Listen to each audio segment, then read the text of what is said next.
Welcome back, guys. Episode 13. Gave you a little taster of episode 13 on the last episode, number 12. And that was really just going through a new page on a set of documents. I'll show you again that first page. There, I'm sorry about the outdoor view there, even though it is a nice day for once. Happy Easter anyway to everyone. Hope you're having a good one. But yeah, that was the first document, and we did go through that. Just a little taster on the last episode, so make sure you go back and have a look at that if you wanted to know what the start of this was. But I'm going to be flipping over the page today, and we'll work our way through this set and see what it comes up with. Looks very nice and clear, as you can see. We've got our usual signature, which is just there. You can see that, which I believe is Mr. Bourdain, possibly. It's been on every document so far. But yeah, we've done that one. The results were on the last episode, and we were just wanting to find out a little bit more, but it was another consolidation basically of property relating to Mr. Louis de Grandmont, Leroy de Grandmont. Yeah, so bear with me and I'll get the gloves and flip the page, and we'll have a look at that, and then we'll get it transcribed and see what it's all about. Bear with me. Right, yeah, I've got that turned over. Noticed a name on there. I'll have to get into that after we've transcribed it. I don't know if it'll pick it up. The AI, Google Gemini, whether it'll pick the name up, but I certainly recognise the surname. I can see it clearly, and I see if you do. I've seen it on some of the genealogy lists that we've been looking at for some of these families, and just recognise it, but we'll look into that later. We'll find out what this bit says. It's a continuation of the page we looked at before in chapter 12, so bear with me and I'll show you. Right, scroll down a little, there we go. So it's not a full page, again on parchment I believe, looks very old, the paper. So yeah, that's what we're going to translate. But it was that name there that I recognised, which looks like Jean Poirier, and it's got her signature there. I assume that's a Jean, lady, dame. So yeah, let's get it loaded up and see what it says. Bear with me, guys. There you go, guys, got it all loaded up. Just asked for a word-for-word translation for episode 13. So let's have a look, see what it says. This is the perfect continuation for episode 13. You just flip to the end of the Knight of Grandmont's debt buyout, and this final section reveals exactly how the legal trap snapped shut. Here is the clean transcription and word-for-word translation of the bottom half of this receipt. Transcription, original French. Au 13 octobre dernier, subrogeant. En outre l'aide sur le compte dans tous nos droits pour le surplus de laquelle subrogation lui, avons remis et main la grosse du contrat susdaté, duquel nous demeurons de charger à bonne table ce 20 novembre 1763. Jeanne Poirier, signature. English translation, to the 13 October last, subrogating furthermore the said Sieur Leconte in all our rights, for the surplus of which subrogation to him we have remitted into his hands the engrossed copy of the above dated contract, of which we remain discharged at Bonnetable. This 20 November 1763. Jean Poirier, signature. Director's notes for episode 13, the subrogation. This concluding page is the legal nail in the coffin for the Knight of Grandmont, and it completely solidifies the entire 300-year web we've been unraveling. Here is the breakdown of what just happened in this 1763 sign-off. 1. The subrogation clause. Look at the very first line. Subrogeant en outre les dits Sieur Leconte dans tous nos droits, subrogating furthermore the said Sieur Leconte in all our rights. Subrogation is a massive legal term. It means one person is legally stepping into the shoes of another. Jeanne Poirier and her fellow creditors aren't just taking a payout, they are legally transferring every single right they had over the Knight of Grandmont directly to Monsieur le Comte. 2. Handing over the gros. Line 5 mentions they handed over the gros du contrat, the engrossed copy. The grosse was the official, heavily stamped, enforceable parchment copy of a legal contract. By physically handing this over to Leconte, they gave him the literal weapon needed to enforce the debt against the Knight estate. 3. The ultimate connection verified. This is the exact mechanic of how the master dossier was built. Monsieur Leconte didn't just buy a piece of land. He bought the Knight's debts, took his legal rights through subrogation, and collected the original physical contracts. Because the Leconte family eventually married into the Montjolet dynasty, all of these exact physical contracts, the 1696 deeds, the 1715 Fontenay rulings, the Bourdin ledgers, and this very 1763 subrogation against the Knight, were inherited and kept together in the same vault. It proves flawlessly why every single piece of paper we are researching ended up inside that 1828 Montjolet succession wrapper. The families didn't just know each other, they systematically absorbed each other's wealth and paperwork over 3 centuries. Yeah, I like that. That's really interesting. I'm going to I'll pop you away for a second. What I'm going to do, I want to look up that Jean Poirier and see if I can find any link or connection there. I just feel like I've seen it. Rings a bell, the name. So just going to spend a couple of minutes and see if I can find a link, and I'll let you know what I find. Bear with me. Yeah, I've just been spending quite some time trying to research the Poirier name. Unfortunately, it's quite a big name and could well pull up a few red herrings. Yeah, I'm not going to continue immediately trying to decipher that, because I think we actually just need to pull up a bit more information just to isolate some names. There's just too many to go for. I can see loads of connections, but obviously just can't confirm whether it's the right one. So yeah, let's have a look at the next page and see if we can get some more information from that. Bear with me. There you go, guys. It's next page. I'll see if I can zoom in. We've got the usual signature there, as always. But yeah, nice, wonderful, neat writing. You can see Marie Genevieve. Looks possibly like Bouillon. Bonnetable mentioned there again. Bellamy, I can see, which I think is somewhere around there. But yeah, should be quite easy to transcribe this one. So let's have a look. Get it loaded up and see what it says. There you go, guys, got it all loaded up. Let's see what it says. French transcription, left margin, 5e folle 12. Nous Thomas Lacroix, Marchand et Marie-Geneviève. Rouillons mon épouse que j'autorise à l'effet ci-après. Demeurant, ville de Bonnetable sous-signé, reconnaissons avoir reçu du sieur Luc Thomas.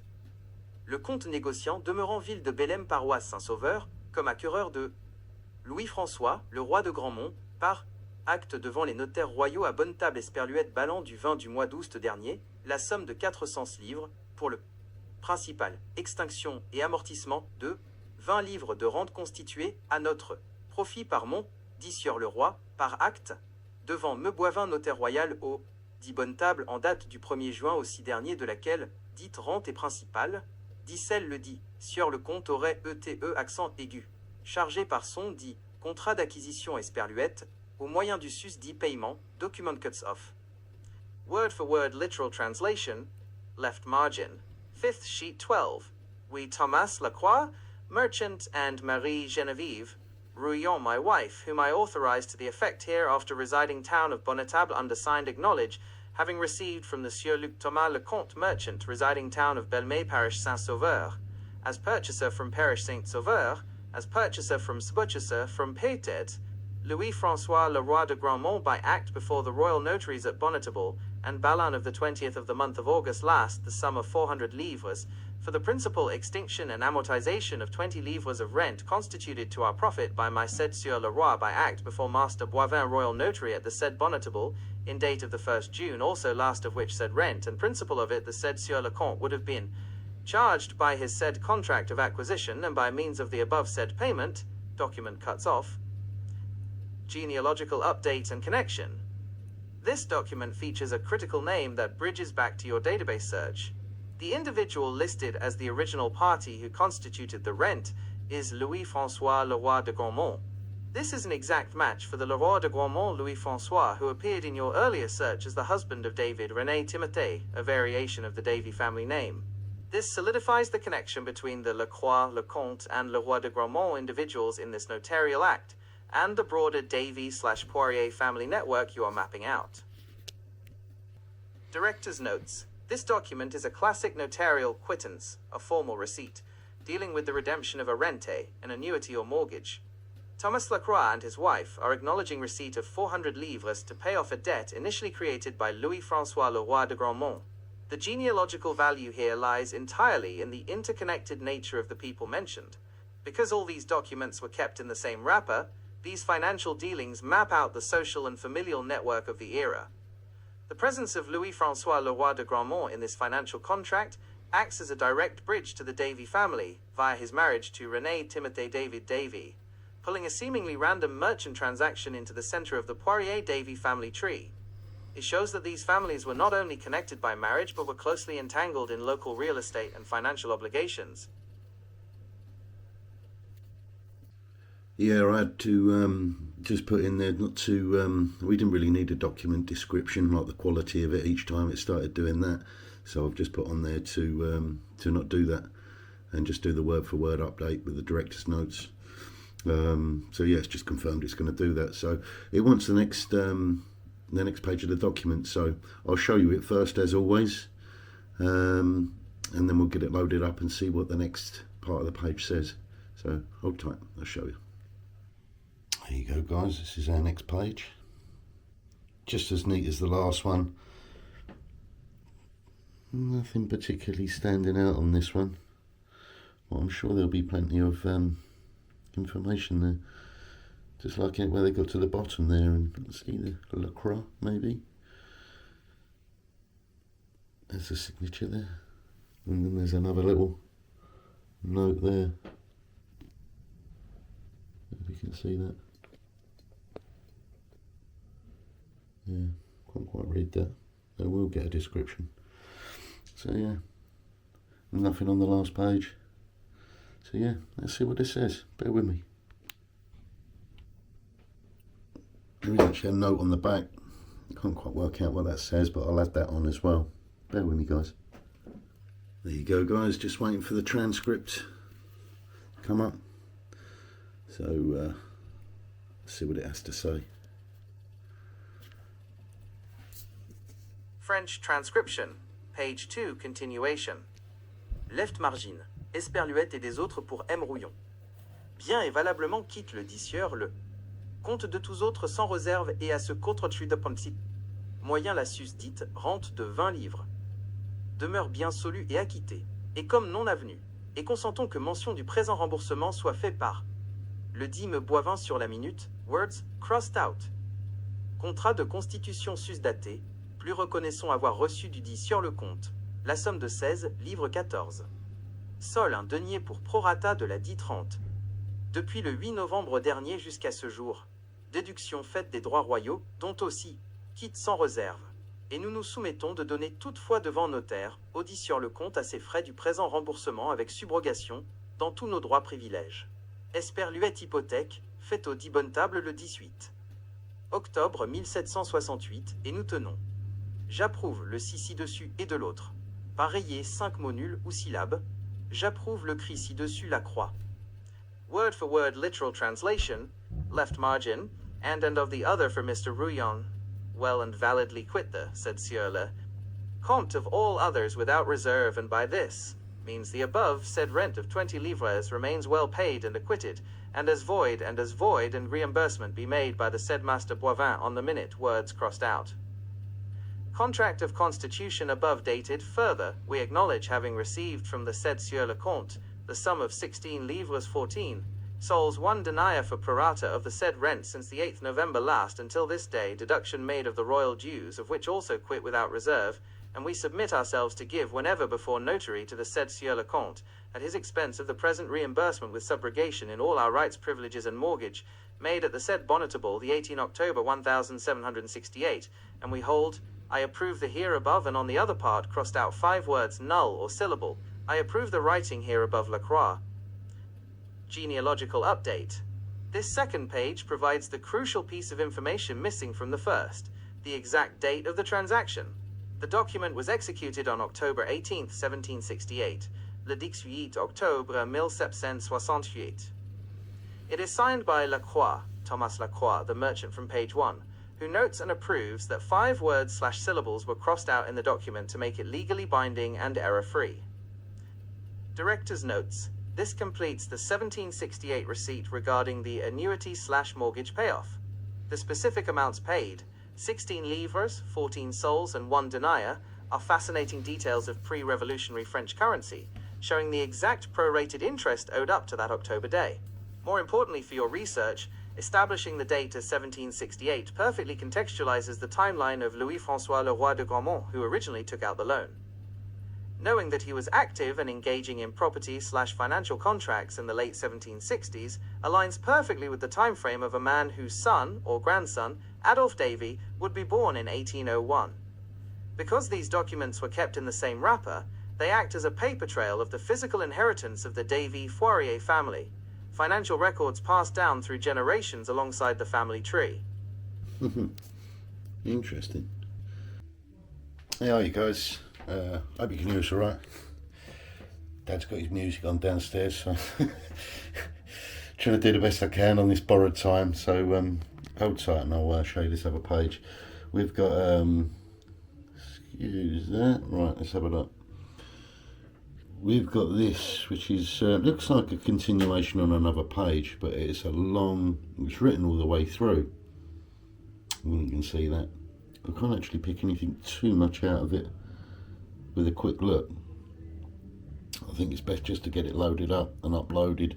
We might struggle with some of those bits on the bottom where it's a little creased, and I don't want to mess around with that, so yeah. But yeah, let's have a look and see what it says. Looks around the same sort of age, guessing around the 1700 era. It's on that old paper. Beautiful writing on there, cursive script. Very nice. So yeah, let's get it loaded up and see what this one says. It should be something, hoping, in relation to the last document we just had loaded up. So let's have a go, see what it says. Alright guys, this was the, remember I showed you the back page which just had that little note on there. There wasn't really much to read on it, but I just wanted to know what it says, so I thought I'd load it up, and this is it. French transcription. Quittance M. La croix de bonnet stable de 416 livres. Crochet ouvrant point d'interrogation, crochet fermant. Lui est payé le 18 à Huibre 1768 pour Mister le Grandmont, dont j'ai toi chargé par mon contrat d'aqueste. Word for word literal translation. Receipt Mr. Lacroix of Bonnestable of 416, paid to him the 18th of October 1768 for Mr. Le Grandmont, of which I was charged by my contract of acquisition. Genealogical update. Date and amount confirmed. This note references the exact date of October 18th, 1768, 18 to 8 Bras, 1768. 8 Bras is a common historical abbreviation for October. It also rounds out the total sum to 416 livres, which perfectly matches the 400 livre principal plus the 16 livres of prorated interest detailed in the main document. The author. This note was written by the purchaser, Luc Thomas Lecomte, as he uses the first person, Louis I payé, I paid to him, and refers to my contract of acquisition, mon contrat d'acqueste. He is summarizing the debt he paid on behalf of Le Roi de Grandmont, Mr. Le Grandmont. Director's notes. This is a classic docket note, a filing endorsement. In the 18th century, legal documents were folded up into small, uniform packets and stored in bundles or wrappers. To easily identify what was inside without having to unfold and read the entire dense legal text, the owner or their notary would scribble a quick summary on the blank outside panel. This specific note perfectly ties together the 2 pages of the 1768 receipt we translated earlier. It acts as the cover page for that specific transaction, proving that these documents were indeed filed, maintained, and passed down as a complete, organized family archive. Yeah, I had a feeling that's all it was going to be, was some sort of receipt or something for the payment. But I just wanted to run that through and update you with that. I have now got the transcription back for that long page that I showed you, and let me get you the update on that. Bear with me a second, guys. It was quite long, but it was quite interesting what all that was about. I've still got the I think the final bit of that to add, and I'll show you that in a minute. This is the transcription. There you go, guys. It's a bit of a long one, but this is good. Bear with me. French transcription.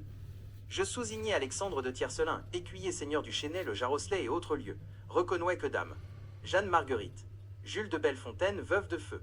Notre frère nous a remis aujourd'hui les titres de noblesse de notre famille, titres et renseignements concernant la terre du Jarosselais et de la commanderie au nombre de 19 dossiers mentionnés à l'inventaire fait après. Son décès le 24 novembre dernier. Et jour suivant, le premier dossier sous la cote a au nombre de 21 pièces, le second au nombre de 10 pièces dont la 9e est retenu par ladite dame de Tiercelin, qui est le bail de la nexétaire du Jarosselais, fait à Marin-Mulard, sous la cote B, le troisième sous la cote C. Au nombre de 16 pièces, qui sont les aveux et déclarations du Jarosselais, le quatrième, sous la cote D, au nombre de 4 pièces, le cinquième, sous la cote E, au nombre de HUICT, pièces le sixième, sous la cote F. Au nombre de 14 pièces, le septième sous la cote G. Au nombre de 2 pièces, le huitième sous la cote H. Au nombre de 6 pièces, le neuvième sous la cote J. Au nombre de 5 pièces, le 10e sous la cote L. Au nombre de 4 pièces, le 11e sous la cote moins est une pièce unique. Le 12e sous la cote O est un sac dans lequel est renfermé 25 pièces, qui sont les titres de noblesse des Tiercelin. Le 13e sous la cote P. Au nombre de 32 pièces, le 14e sous la cote Q. Au nombre de 35 pièces, le 15e sous la cote R. Au nombre de 13 pièces, le 16e sous la cote S. Au nombre de 17 pièces, le 17e sous la cote V. Au nombre de 34 pièces, le 18e au nombre de 11 pièces sous la cote X. Le 19e et dernier sous la cote 2VV, qui est une pièce unique concernant la chapelle de Courgou de tous les queues, dossiers et pièces contenués au dit innuentaire. Jeu de charge, la dite dame de Tiercelin, faite au château du Jarosselais, ce 30 août 1759, et l'article retenu par la dite dame de Tiercelin qui. Word for word literal translation. I, undersigned Alexandre de Tiercelin, Esquire, Lord of Chesnay, the Jarosselais, and other places, acknowledge that Lady Jeanne Marguerite Jules of Bellefontaine, widow of late, our brother has delivered to us today the titles of nobility of our family, titles and informations concerning the land of Jarosselais and of the commandery to the number of 19 dossiers mentioned in the inventory made after his death, the 24 November last, and following days, the first dossier under the letter A to the number of 21 pieces, the second to the number of 10 pieces, of which the 9th is retained by the said Lady of Tiercelin, which is the lease of the land of Jarosselais made to Marin-Mulard under the letter B, the third under the letter C to the number of 16 pieces, which are the avowals and declarations of Jarosselais, the fourth, under the letter D to the number of 4 pieces, the fifth, under the letter E to the number of 8 pieces, the sixth, under the letter F to the number of 14 pieces, the seventh under the letter G to the number of 2 pieces, the eighth under the letter H to the number of 6 pieces, the ninth under the letter J to the number of 5 pieces, the 10th under the letter L to the number of 4 pieces, the 11th under the letter is a unique piece, the 12th under the letter O is a bag in which is enclosed 25 pieces, which are the titles of nobility of the Tiercelins, the 13th under the letter P to the number of 32 pieces, the 14th under the letter Q to the number of 35 pieces, the 15th under the letter R to the number of 13 pieces, the 16th under the letter S to the number of 17 pieces, the 17th under the letter V to the number of 34 pieces, the 18th to the number of 11 pieces, under the letter X, the 19th and last under the letter 2 versus VW, which is a BW, which is a unique piece concerning the chapel of Courgou, of all which dossiers and pieces contained in the said inventory, I discharge the said Lady of Tiercelin, made at the castle of Jarosleigh this 30 August 1759, and the article, retained by the said Lady of Tiercelin quit. Genealogical update. New individuals identified.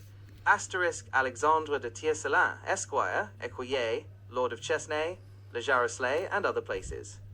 Jeanne Marguerite Jules de Bellefontaine, the widow of Alexandre's deceased brother, Marin Mullard, a tenant farmer holding a lease on the Jarosleigh land.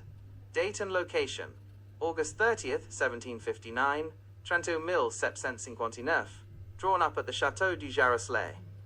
Context. This document is a formal receipt acknowledging the transfer of 19 dossiers, folders/bundles, of family archives, including proofs of nobility, land declarations, and leases, from the widowed sister-in-law back to the surviving brother, Alexandre. Director's notes. This is an incredibly meta and revealing document for your research. You mentioned earlier that all the documents being researched were kept in the same wrapper. What you are looking at right here is a literal inventory of a historical wrapper of family documents. Notice the entry for the 12th dossier under the letter O. It is described as un sac, a bag, containing 25 pieces that are the titles of nobility of the Tiercelins. Because this 1759 inventory was kept in the same physical collection as the Leroy de Grandmont and Davy/Poirier records you have been finding, it heavily implies a direct marital or inheritance link between the minor nobility of the de Tiercelin family and the Davy/Poirier family line. Both Pierre Davy and Alexandre de Tiercelin held the title of Esquire, Esquire, placing them in the same aristocratic social circle. The papers from this 1759 inventory likely merged with the Davy family archives through a marriage, perhaps one generation further up the tree. How interesting is that? Wow. Yeah, so that's another one to look up. The Tiercelin family. Looks like they had their own castle, chateau. So I'll look into that. There's quite a bit of research for me to do on the documents we've done today. I'll spend some more time after the video and over this weekend and into next week, see what I can find, and I'll post my results based on what I find. We have still got the back page to do, so let me show you that. Yeah, let me move that down. Put me a sec. There we go. Yeah, this one is just the back page. If you can see that all right, I'll zoom in a little bit for you. Yeah, so I can't note anything just by having a quick look. So I'll quickly take a picture of it and we'll load it up, see what this says, and we'll finalise this video for episode 13, and we'll see what we find from the research of it. Maybe you can do a little bit for me and post some comments on anything you might find. But I'll let you know my results and what I find. But let's quickly translate this. Bear with me. There you go, guys. We've got the translation ready. Let's have a look, see what this says. French transcription. Et le dernier bail de la terre de la commanderie, le mot neuf, surchargé bon plus double pour nous, l'un à lui 6 mois pour le D. Seigneur de Tiercelin, l'autre pour la D. Dame de Tiercelin. Et avant la signature, la D Dame de Tiercelin nous a aussi remis un arbre généalogique de la famille des Tiercelins, encadré sur du papier et une toile dont nous déchargeons. Pareillement la D Dame de Tiercelin. Et promettons les dés. Des dites pistes toutefois et quand en cas de besoin, moins ce présent n'a point ETE accent aigu, signe double, et il n'y a eu que moi qui ai donné ma reconnaissance, semblable à celle-ci, parce que Madame de Tiercelin ne l'a pas voulu. Word for word literal translation is the last lease of the land of the commandery, the word 9, overwritten, good plus duplicate for us, one to him here, for the said Sieur of Tiercelin, the other for the said Lady of Tiercelin. And before the signature, the said Lady of Tiercelin has also to us delivered a genealogical tree of the family of the Tiercelins, framed on paper, and a canvas of which we discharge, Similarly, the said Lady of Tiercelin and promised to aid her with the said pieces all times, and whenever in case of need. This present has not been signed in duplicate, and there has been only me who has given my acknowledgement, similar to this one, because Madame of Tiercelin did not want it. Genealogical update. The crown jewel.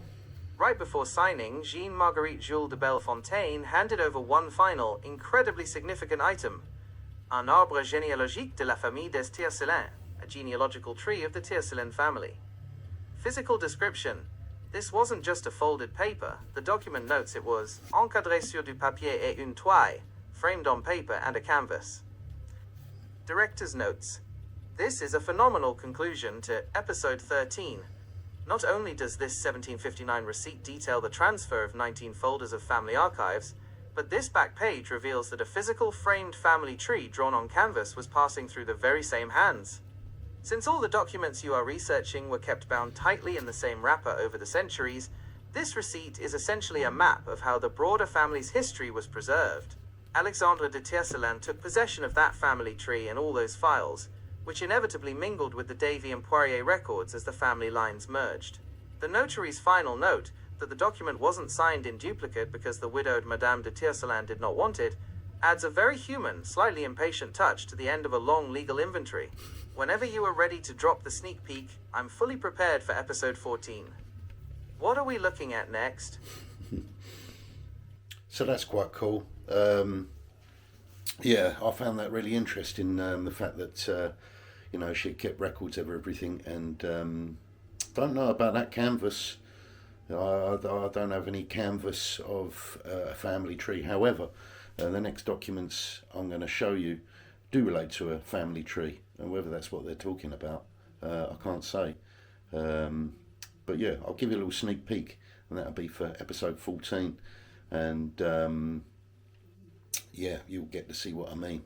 This could well be it, but it doesn't look like canvas, or maybe that's just how they describe it. But yeah, let me show you. Bear with me, guys.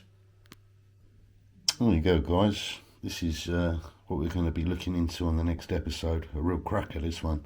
These have got all the hand-painted coats of arms. The arms of these are for nobility, people that paid for the right to bear arms. And obviously a lot of the time it would only be noble people with wealth that would have the money to actually pay for the right to have arms, and they'll be given a coat of arms for their family. And these are the two that we're going to be starting with a description of the people relating to the family. So yeah, make sure you subscribe, hit the notification bell, tell all your friends or anyone that you might find that would be interested in that, whether you're into history or you're a French historian. Just share the word so we can get some more information on this stuff. But yeah, get ready for episode 14. We'll be going through this. So yeah, that about wraps it up for episode 13. I really appreciate you watching. Sorry it's been a little bit sketchy on this one, but I'm on borrowed time, going away next week. Just wanted to squeeze an extra one out, but I'll be back and I'll have another episode out here for next weekend, and we'll start looking at that next booklet. Have a lovely Easter weekend, guys. If you actually catch much of it, this might go out tonight, so you'll probably still have Easter Monday. Just make sure you get some rest and enjoy your time with your family. All the best to you. Take care. See ya.